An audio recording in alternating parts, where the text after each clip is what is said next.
കുടിയേറ്റങ്ങളിൽ നിന്ന് രൂപം കൊണ്ട സംസ്കാരത്തിന്റെയും ചരിത്രങ്ങളുടെയും ഭാഗമായ കലാരൂപമാണ് മാൻകൂത്ത്. ശിവരാത്രി ആഘോഷങ്ങളുടെ ഭാഗമായി വട്ടവട കൊട്ടക്കമ്പൂരിൽ മാൻകൂത്ത് അരങ്ങേറി. കലാകാരന്മാർ മാനിന്റേതുപോലെ കൊമ്പും വേഷവും ധരിച്ച് താളത്തിൽ നൃത്തം ചെയ്യുന്നു. വേട്ടക്കാരൻ മാനിനെ വെടിവെച്ചു വീഴ്ത്തുന്നു. മാൻ ചത്തതിന്റെ ദുഃഖാചരണവും നടക്കും. കുടിയേറ്റ ജീവിതങ്ങളിൽ അതിജീവനത്തിന്റെ ഭാഗമായിരുന്നു വേട്ട, പലപ്പോഴും വിനോദവും. അക്കാലങ്ങളെയൊക്കെ ഓർമ്മപ്പെടുത്തുന്നതാണ് മാൻകൂത്ത്. രാജഭരണകാലം മുതൽ നിലനിന്നു പോരുന്ന പരമ്പരാഗത ഉത്സവാഘോഷം കൂടിയാണിത്.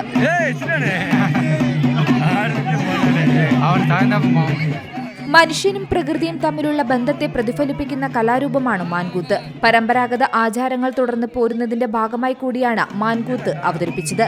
See Malayalam news, Idukki. ഏറ്റവും പുതിയ വാർത്തകളും വിശേഷങ്ങളും വിരൽ തുമ്പിലറിയാൻ സീ മലയാളം ന്യൂസ് എല്ലാ ഡിജിറ്റൽ പ്ലാറ്റ്ഫോമുകളിലും ലഭ്യം.